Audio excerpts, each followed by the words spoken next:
大家好啊，我是于超。今天我的这个相机啊到了，我买了一个入门级的相机。其实我要是再买高级点就好了，但是也罢了，反正就买了这个。那个直播的时候只能是手动调焦。我呢就想借着这个昨天的那些话题啊，再谈一谈。因为昨天我讲了那个自己去当时这个见记者什么的这些故事，在这里边呢有不少这个人物，我也想就是谈一谈他们的那个后来的各种各样的情况。我有些事儿我不知道以前是不是我已经说过了，如果说过的话，可能今天我会说重复一点。稍等片刻，我先把自己的这个链接呀，贴到自媒体上去。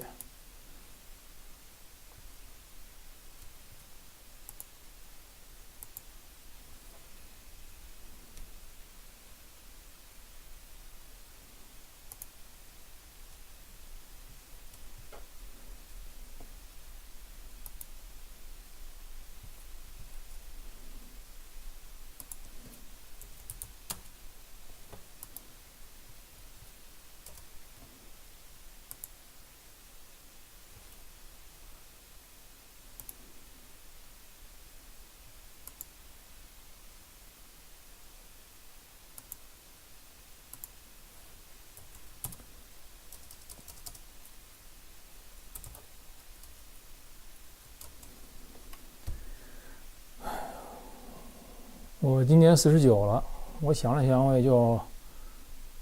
有20年的那个人生啊，可活吧。这都在往长里说，所以呢，就是经常需要考虑考虑什么事情是比较重要的，因为人生非常短暂。然后呢，就像传道书所说啊，一切皆是空虚。传道书是那个。据说是所罗门王晚年写的那个，一些感慨吧，我觉得是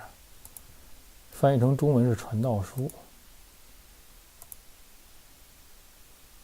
那个我觉得写的特别好。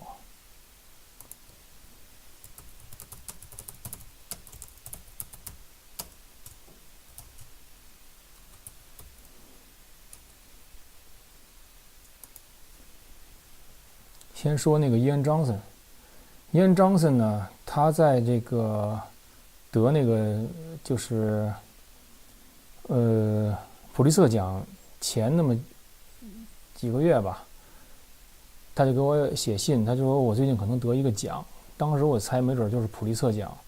因为伊恩·张森这个人呢是一个非常有才华的人，他会4门语言：德语、法语，那个英语还有中文，中文说的也相当不错。他呢是这个加拿大和美国2国的护照。当时呢我就是跟他说，我说你要见面的话呢，你就得出去转，然后呢先吃饱了，然后把这个跟着你的人拖得非常饿。他就跟他的太太一起那个在北京的什么这个商场那个商场转。他的太太呢，他跟我说是一个红头发的德国人，我也没见过，但是就是说当时我们俩这个信件往来也挺多的。因为呢我在一定程度上是就是当时那个什么，当时他这个就是比较说得来的一个人，我自认为是这样。然后呢，那个他自己呢，就是找到了这个采访被打死的法轮功学员陈子秀身边人的这个采访，这是非常难得的，因为他作为一个在中国的这么一个记者，他能找到这样的关系，能接上线儿，我觉得这个是非常有这个非常有，就是你对整个事情得有特别有感觉，你知道吗？这个世界上对于这个事情有感觉的人其实不是很多。然后呢，他呢就有这样的感觉，可能他自己还去了一次潍坊。然后呢，等他再回到北京的时候呢，因为他这个报道一报道出去，当时全世界都不知道这个中国这儿发生什么事情了。他的报道呢，就是引发了很多人的这个关注，而且他的文笔非常的好，他的那个叙事啊，也是缓缓的，然后就把你带入到整个一个场景之中。他那个叙事给我这个有点那个梭罗的感觉，你知道吗？就是爱默生那个学生，那个亨利 D 梭罗吧，他写过《瓦尔登湖》，但是那个梭罗呢，那个就是更内敛、更自省。他呢有那种缓缓的，然后这个气氛啊，还有那个场景全齐了，这种感觉。当时我就觉得他文笔写得非常好。那个同样的文笔，同样的这种内心的宁静和这个外界的这个狂风暴雨之间的这种张力啊，我觉得中国的这些作家什么的，还有这个记者，几乎就没有这样的人。因为中国的这边的人，整个从心灵上啊，就是受到非常大的这个摧折，可以说是他们写的那些这个文字啊，徒有外表，而你真正的那个灵魂，那个能触及到一定深层次的那种东西没有。但是那个Ian Johnson 他的文字就是这样的文字，我觉得写得非常好。当时我就跟他说，我说你写的真是不错。我跟他说，他呢在北京呢发表了几篇文章，然后对那个场景的营造啊什么的，我都觉得不错。他从潍坊回来以后，他那个文章在国际上引起关注，他立刻就成为这个更加严格的这种跟踪对象了。那么这时候我就派上用场了。你已经被严格的跟踪了，你一个人甩不开他们。我这儿有一个秘密团队，能够帮助你画出地图，能够给你就是指这个道，然后呢，能够就是像上次那个节目中说的，那甩脱这帮人，那我就可以帮助你了。所以我帮助过他一些。然后呢，那个就是我觉得平常信件来往啊，也是这种交换思想也是挺重要的。因为你一个人在这个敌占区啊，你两眼一抹黑。那么你听到就是其他人的这种见解呀，对你就是一个打开思路的这么一个过程。然后呢，我呢就是详细的培训了他如何那个使用那个加密工具，就这些事儿。然后呢，这个就发生了一件事，这件事我过了10几年我才明白它实际上意思是什么。那个Ian Johnson就给我写信，他说呀。他说我还想再做一次采访，他说呢你帮我联系这次采访，然后呢他说我还能再出一篇像上次那样的文章，他是这么跟我说的。当时呢那个我就很积极的这个帮他安排，然后呢再次联系到就是当年陈子秀被打死的陈子秀身边的那几位。结果这次采访出来以后呢，那个文章的那个气味就大不一样了。那时候啊正是镇压再次进入一个高潮的时候，然后呢，我的师傅呢写了一篇经文，名字叫《窒息邪恶》。窒息邪恶，窒息的这个英文是 suffocate 吧 ，suffocate，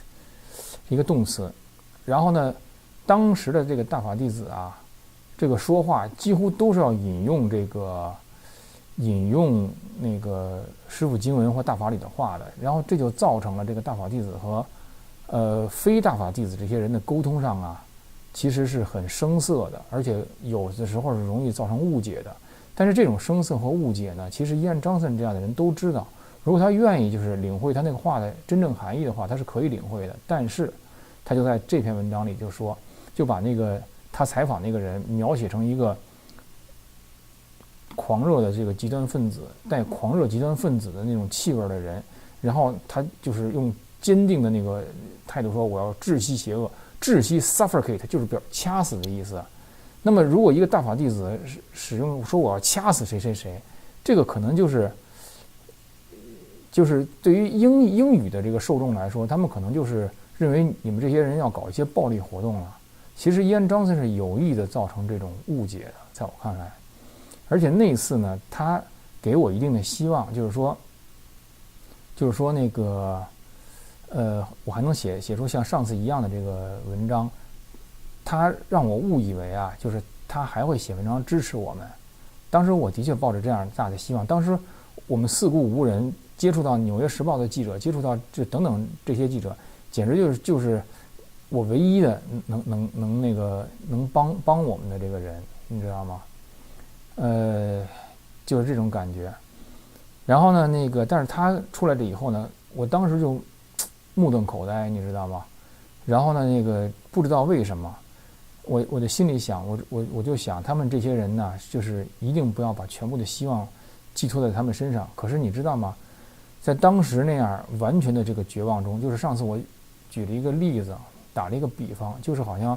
在海洋里边上千公里的、几千公里的那个大漩涡，把里边的所有的这个船呐什么的都在往漩涡里边卷，边缘的很慢，中间的越来越快，越来越快，你越靠近中间，你就越快的被卷进漩涡里边去。在这样的情况下，如果你不寄托希望在他们身上，你还能怎么去这个打这个仗啊？所以呢，当我就理智告诉我不要寄托在希望在他们身上的时候，我内心真的是那种带着那种悲壮的绝望的那种决一死战，就是说我们的事可能没有人再知道了，可能真的就被封死在中国了。那么10几年以后呢，我在思考这个问题，这是为什么呢？他为什么会发生这样的事儿呢？其实伊安·张森呢，他是写出这么一篇文章来，等于是一定程度上向这个中共政府啊，去这个做一些让步，说你看，我也说了一些法轮功不好的话了，我还是希望在这个中国采访下去，这全是我的理解啊，这全是我的解读，这不是事实，是我的解读，但我是这么看这个世界的。他写出这样的一篇文章，其实也是对整个世界的那些人，当时当地对法轮功的怎么看是有很大影响的。那么这个影响就是负面影响了。那么他之所以这么做，在我看来是为了留在中国继续他的采访，因为中国这个地方对于他们来说，是他们怎么说呢，建功立业的地方。你学了半天中文，你去阿拉伯，你说中文有什么用？这儿的事情，这儿的人，这儿的这个什么，是他赖以就是作为一个记者戳住自己的这么一个环境，所以呢，他就是做了这么一个动作。但这个动作呢，是以我们的这个大法被人误解呀，是作为代价的。所以就是说，在这样的这种极大的这个，就是要么是赢，要么是输的这种战争之中啊，你必须靠自己。你必须靠自己，你必须自己站住脚。但是呢，中共那个不是你这样做做这种交易所能解决的，所以他迅速就离开了中国，他就去德国了。他太太正好也在德国，他太太也是德国人，他就去德国当了一段记者。德国当了一段记者之后呢，然后他还是想办法回到了中国，他具体怎么回到了中国就不太清楚了。回到中国以后呢，他就醉心于这个所谓的民间这个宗教，什么去道教道观里去采访啊等等的。在中国他还接受过一次这个采访，那次采访给我印象还挺深。那次采访呢是等于是一个挺有名的中国杂志，我忘了是什么了，去采访他，然后说他的这个经历，他连自己的这个初恋。被自己的女朋友给蹬了这件事儿，他都在这次采访中，就是云淡风轻的笑着说出这件事儿，唯独一件事他没说，就是他获得普利策奖这件事他没说，你知道吗？我就是想他这个回到中国呀，我个人认为一定是做了某种交易，你能谈什么，你不能谈什么，你能谈的那些事儿你怎么谈？以不同，就是以各种方式吧，你得让你的这个地盘上的这个统治者对你放心，所以呢，他是这么一个情况。然后我2013年呢，这个到了那个芝加哥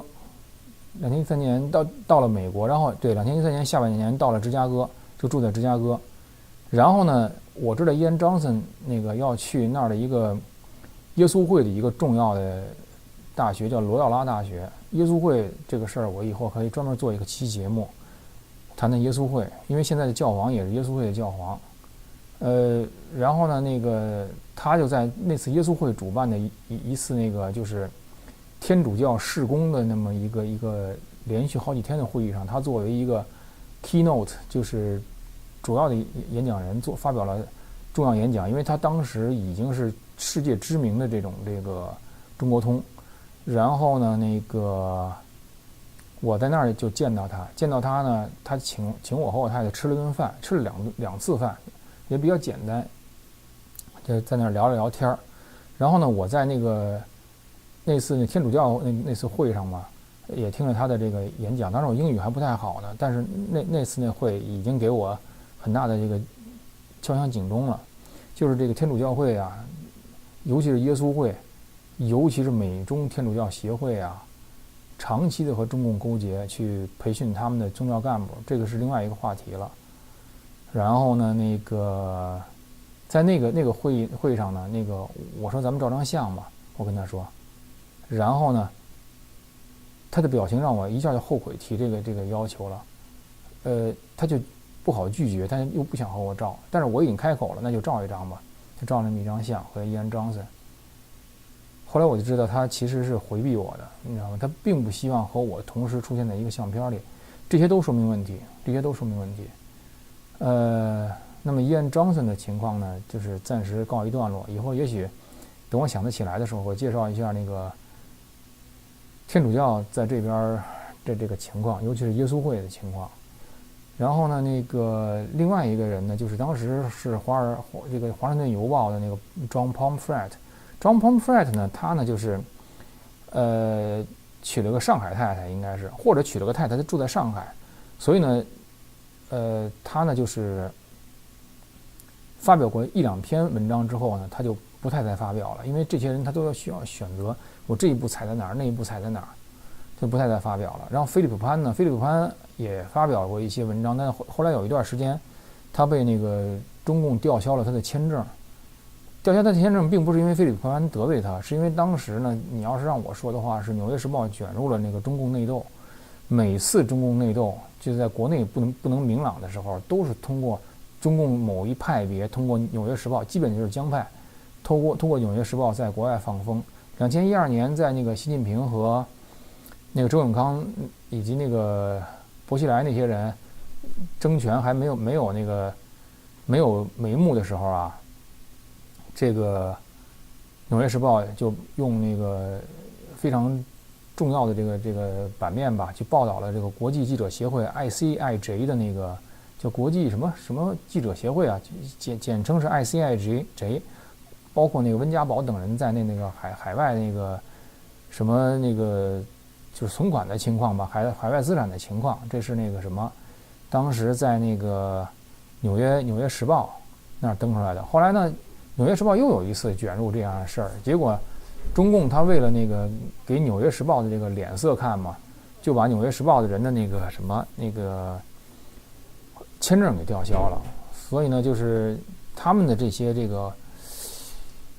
我吊销你的签证，并不意味着这纽约时报就反共了，或者就站在这个正义的一边了，不是，他们只是在这种台湾话吧，叫瞧不拢，就是说这个买卖谈不拢的时候，我给你点颜色看看。所以就是说你每个群体都有你自己的就是关切的东西，你一定不要就是说指望着别人关切你所关切的东西，是这样的。那么说到这儿呢，就是这个理念呢，我记得我当时也跟那个肖明说过，我当时就是在2015年之前吧，法轮功的这些媒体啊，去采访这些西方政界人物的时候，问的都是那随大溜的问题。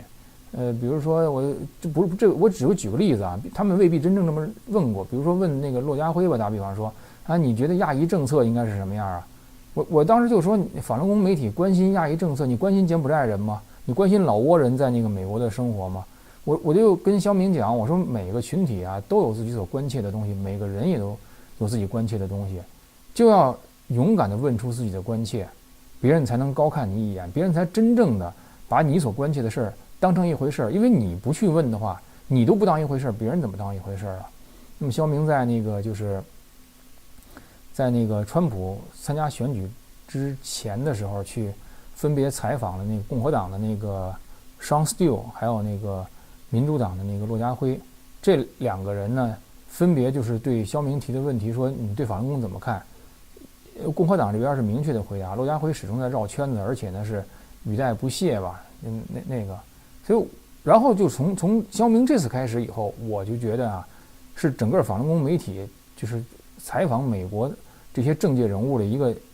先河，可以说是，就是说你真正敢于问出了自己这个心中想问的问题，然后逐渐的，大家看到哦，原来我还能这么问问题呢，原来我还能这么那个去提问呢，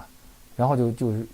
在2016年之后，就比较积极的，就是介入到了这个美国政治中去。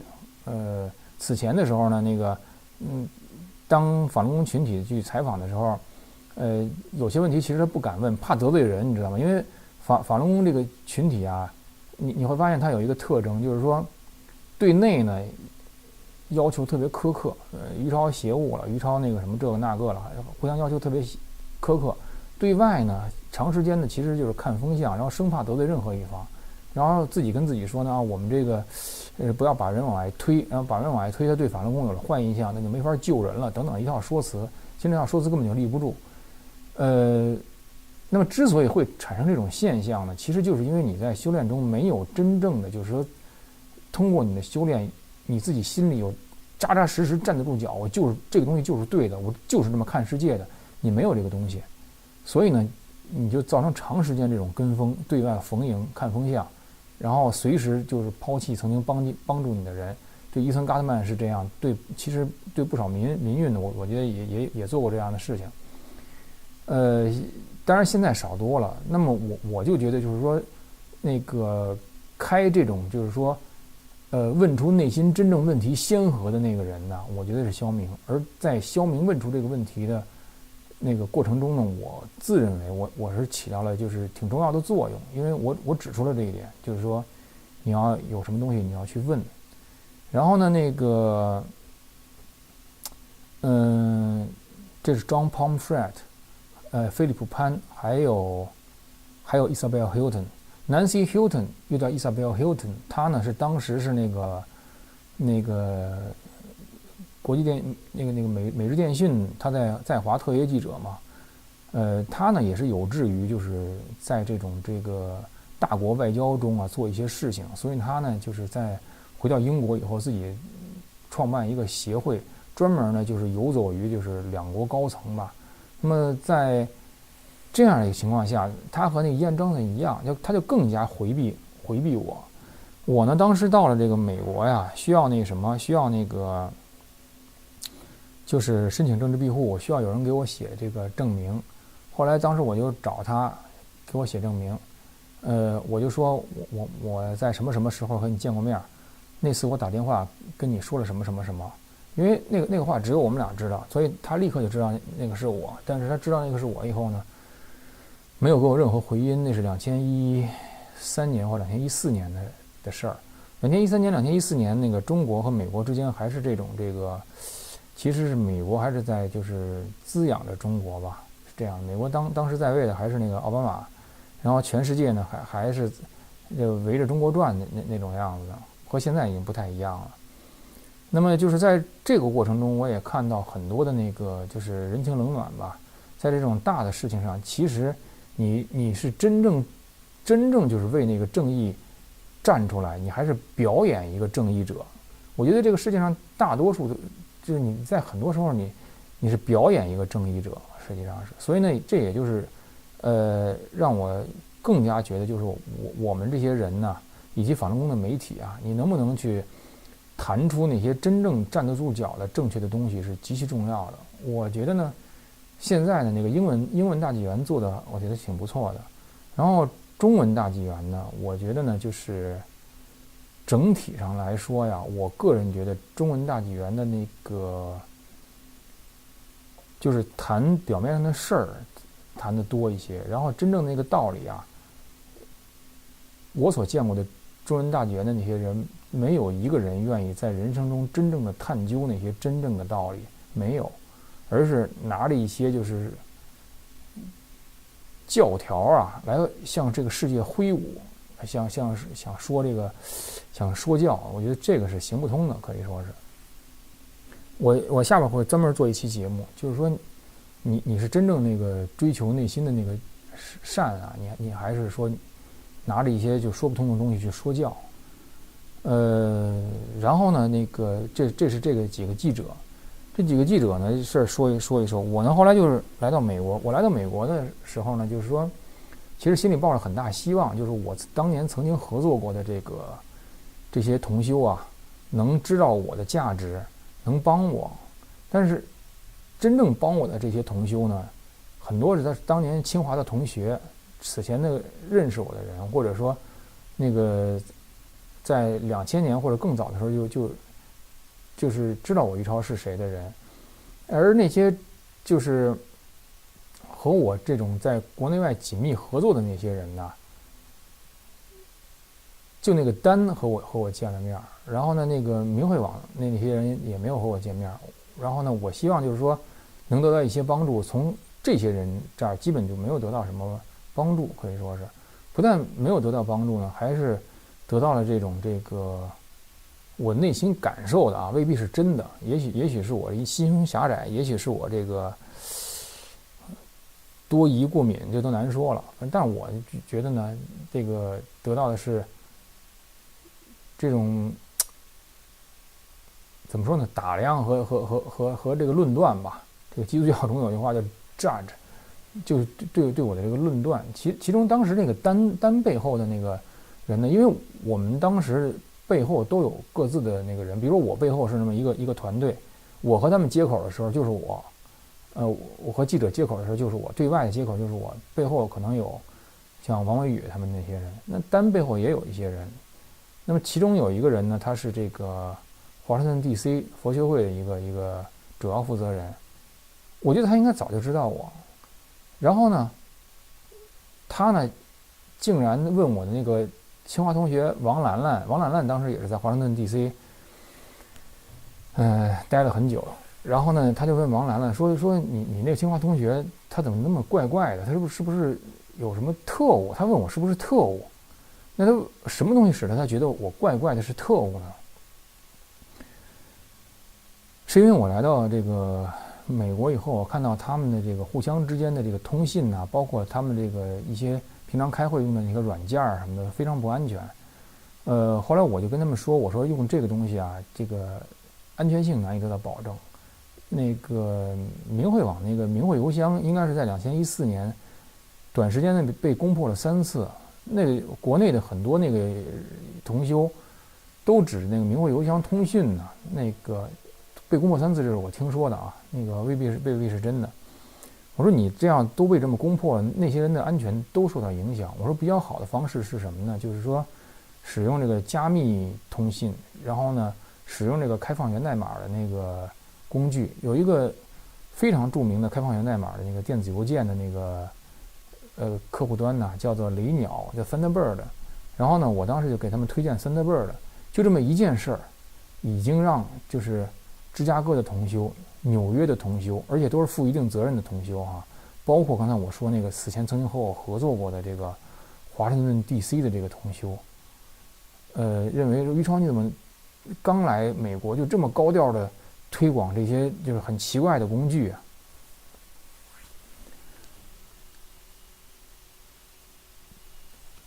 很奇怪的工具。然后呢我呢当时很惊讶，当时他们跟我说这个行了，你别推广这个了，什么就用这种态度跟我说话。然后呢后来还有一个法轮功同修里边负主要责任的人专门跟我说于超你不要再推广这个了。当时我的那个心就沉下去了，我就觉得我说他们对于这个就是对于这个眼前的事儿，比如说这个雷鸟该不该使用，他们没有能力去看清楚，他们对于我这个人也没有能力去看清楚。我说这个如果说对于事儿也看不清楚，对于人也看不清楚，而他们又在法轮功中是这个负相当责任的话，我说这个就够呛了。所以当时我就心里想，我说一定就是不要这个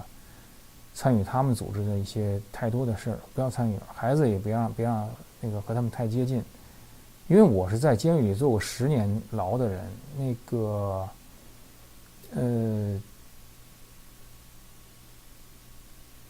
不少事儿我见的挺多的，所以呢，那个从他们有些人身上，我甚至闻出这个牢头狱霸的这个味道。这个话我也都跟我自己的家人呢都说过，就是说我不知道为什么会这样。其实就是说一个非常简单的事儿，他们会怀疑你是特务，这件事儿其实是非常值得这个品味的一件事儿。其实你可以打电话问问我说，于超，你这个是怎么回事儿？然后那什么，从来没有过，从来没有过。那意味着什么呢？意味着，我认为意味着他对你这批人都不相信。就对于你在国内这些摸爬滚打出来的这一批人，整批人都不相信。也许是因为他们。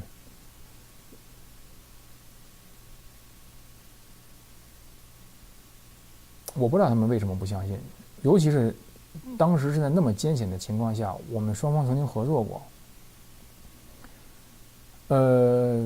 然后呢，在这个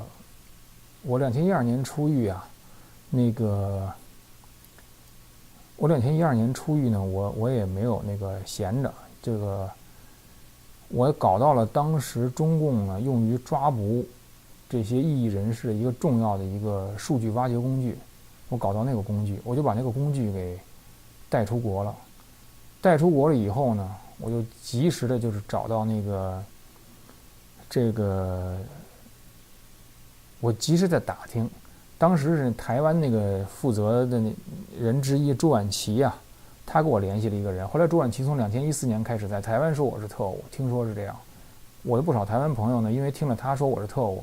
还和我解除了这个关系。所以法轮功这个在位的都是这么一帮人，随便就能说别人是特务。这个朱婉琪之所以说我是特务呢，是因为我在2014年的时候转发了童文勋那个质疑柯文哲的那个文章。朱婉琪是一个非常就是霸道的这么一个人，稍有忤逆的，他认为的忤逆，立刻就是横眉立目，是这样的。所以就是法轮功里边这同修就被这帮人踩，我觉得也是时间很长了。然后呢，朱婉琪帮我找了一个人，我呢就和他在这个纽约的一个饭馆见面，那个饭馆的名字叫普照。然后呢，我就跟他说这个软件是很有用的，这个是我们的对手抓捕我们用的，然后我们也可以用它来分析对手的一些情况。我就把那个软件啊，就整个就交给他了。交给他之后呢，我呢就拿着我的行李去看我大姐，我大姐也在美国。然后呢，在路上我的行李被偷了，行李被偷了之后呢，我的那个软件另外一个备份就在我那行李里，那个是我带到美国最重要的一个东西。当时的我看来，因为我那个就是我从来没有忘了，就是替法轮功做些什么，可以说是。然后呢，我一看丢了以后，马上打电话找就是当时朱婉琪给我介绍那个人，从此他就再也不接我电话了，就这个人再也没有接我电话。哎呦，我就说我在美国遇上了一帮什么人啊！就是，后来过了很久，有若干年以后，我又和那个人联系上了。我第一个问题就是，当年我打电话你为什么不接？他说，哦，当时我正在换电话，所以我可能没接起你电话。他的话我不信，就是说，法轮功这个群体的这些掌握一些资源的人，我接触到的，不知道为什么，也许是我运气不好。我接触到的这些人，很多人是用完人马上就像扔抹布一样扔的这样的人，所以呢，就是说，我感到的是沉重和孤单，就因为这个事儿摆在眼前，就需要一些人去做，而这些人这么行为做事儿，你是无法依靠这些人的。然后呢，这就是刚才我说完了记者那边，我说了我们团队这边，我的团队这边就是说，我曾经朝思暮想，我怎么来美国？我甚至在监狱里做梦，梦见我在一艘船上面，一艘跟那个游船似的，就是那个有好几层，然后在那个一个运河里开，那个河里下来水，我游到岸边就是美国。我当时想上了岸，我就可以那个去找那个明慧网的那个编辑，他可以帮我了什么的。结果现在是这么一个情况。然后我说了我们这边呢，这些那个同修呢，一路就走到现在啊，每个人呢，就像这个树木生长啊，你看它有各种各样的分支，年轻的时候都是这个嫩条啊，生长起来以后越来越粗壮，这个往这边长，这个往这边长，慢慢的它长成树了以后，你没法把两个东西合在一起，这两个都断了。所以呢，就是说我们各自在自己的这个人生的道路上啊，就是说对这个事情都形成了自己的看法，对这个修炼呢也都有自己的看法。所以实际上现在我在这个法轮功群体里边吧，就是过去和我一路走到现在的这些那个同修啊，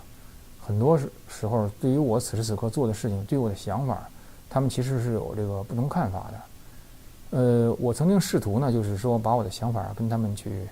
谈清楚。那个，因为我的这些想法，其实往远里说，是在我监狱中就开始深思熟虑的这么一些情况。就比如说吧，当时监狱的时候，那个家人来看望我，一直就不让我的儿子来看我，因为那个太远了，太辛苦了。我本来已经人生都很辛苦了，儿子又托付在那个他外祖母那块儿，他带我的小孩本来已经够累的了，还要带着他再来回一整天的去看我，因为我当时在天津服刑嘛，就不愿意这样了。然后呢，当时那个法轮大法佛学会的那个法轮大法研究会那个会长李昌和我住在一个监舍里边，他有两个儿子，他两个儿子呢就是来看他呢，就是我当时就挺感慨的说，我说还是有两个儿子，我说一个儿子都不够，因为我不知道他们会对我做什么，我也不知道他们会对我儿子做什么。我实际上当时我觉得两个儿子都不够，我觉得三个儿子才行。如果你真的要做一些事情的话，你真的对这个人生有一些看法，你真的觉得你的想法对，你并且你准备站住脚跟，为你这个想法去做一些事情的话，我觉得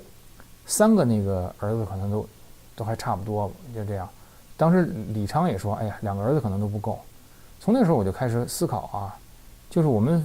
法轮功这个群体，这个婚育这个情况，就生育率啊这个情况，现在就是我考虑这个情况是从那时候开始考虑的。实际上我们这个群体这个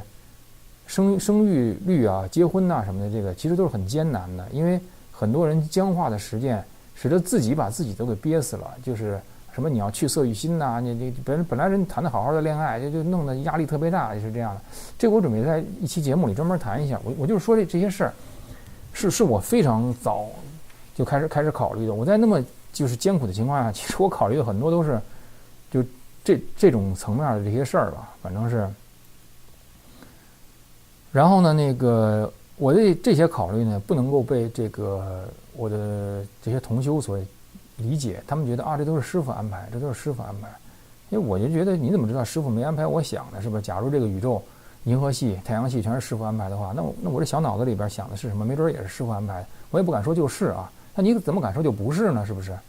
所以呢，就是说，实际上很多人说师父安排的时候，实际上说我不想管这事儿，所以这些话你都得翻译一下。这就是我们这边这群人的情况。人生呢，还在不断的展开。其实我觉得，就是自从我来美国以后，也有很多那个值得谈的事情，我也没有来得及谈。就比如说，我把自己的孩子从那个这个一个不怎么样的中国中学的倒数第二，现在把他给培养成能够在这个约翰霍普金斯数据科学的那么一个硕士那儿去读书的那么一个孩子，这些事儿都有很多可谈的。我就觉得这个生命啊，其实是这个可以活得清脆茂盛的。我就觉得呢，一定不要就是说，用那个僵化的这些实践呢，就是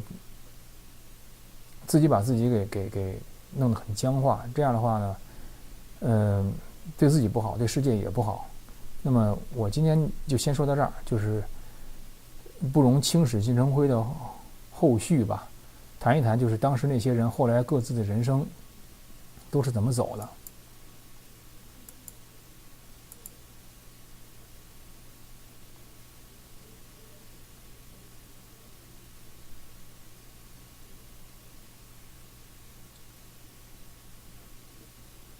我的这个白平衡没怎么做好，弄得我脸很苍白，我感觉。今天我还专门调了一下白平衡，闹不清这个什么。还有我这个相机那个30分钟就得断一次，因为这个是入门级的相机，我正想着是不是换掉它呢，又没太想好。这是佳能 M50，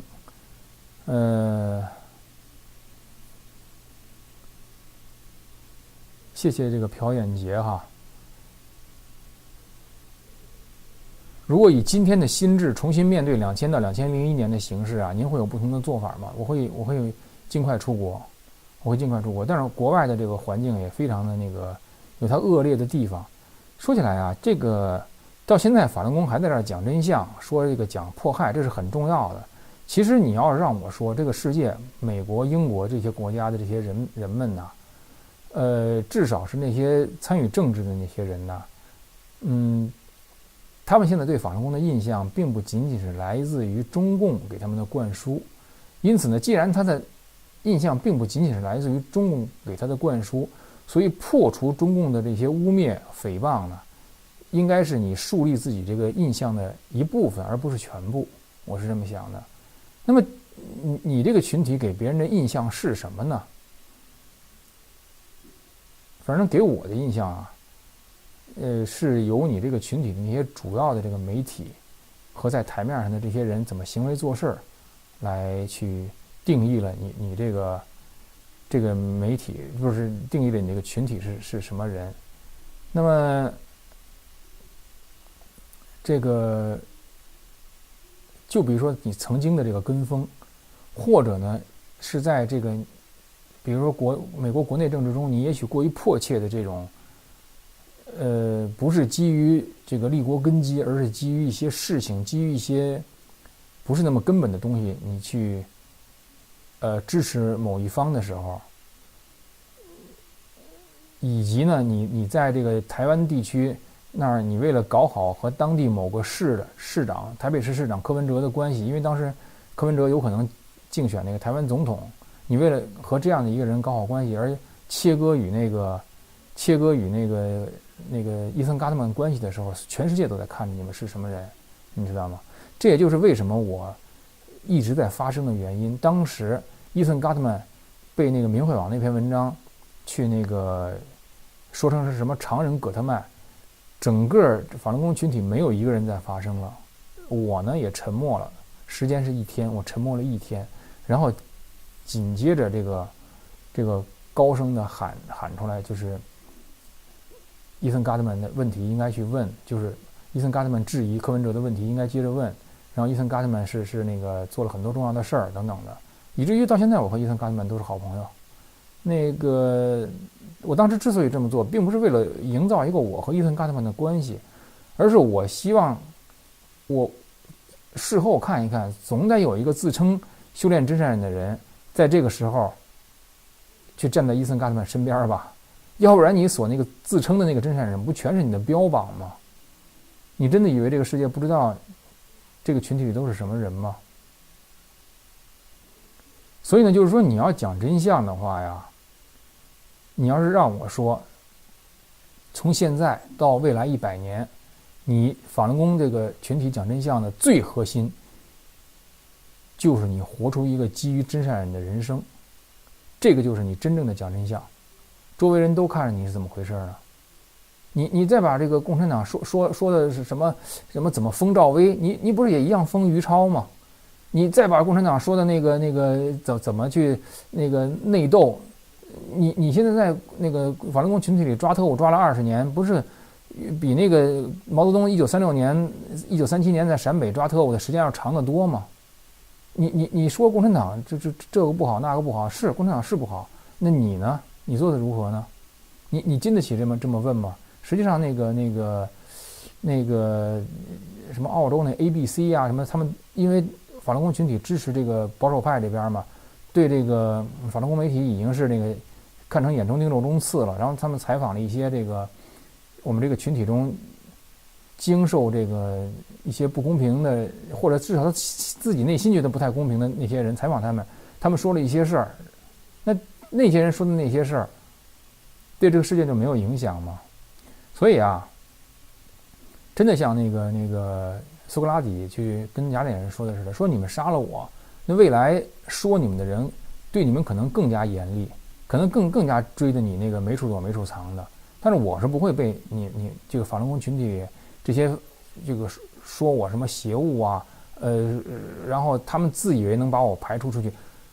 法轮功这个群体要是往出排除啊，你得走，我得留下，因为我是大法弟子，你做的我不认为有些事情和真善人有什么瓜葛。说实在的，尽管你喊了很多高调，那么就是说我说的已经非常客气了。我想说的是这样，而且我对法轮功这群体啊是充满善意的。这个在说，有脑子、有眼睛、有耳朵的人都能看出来，唯独说我的那些人你们看不出来，这就是个问题。说实在的。就是还是我说那话，就是人生的路还在往前走。那么在这个人生中呢，我可能也就是20年吧，我就70岁了。我都不知道我有没有让那个运气能活70年。但是我觉得这个人生逐渐的展开呀，你应该认识到这个人生它的这个短暂，同时也认识到它的珍贵。所以呢，你应该去就是说，做那些你真正认为对的事情，而不是说呀，挥舞着一些教条自欺欺人吧。这是我的这个看法。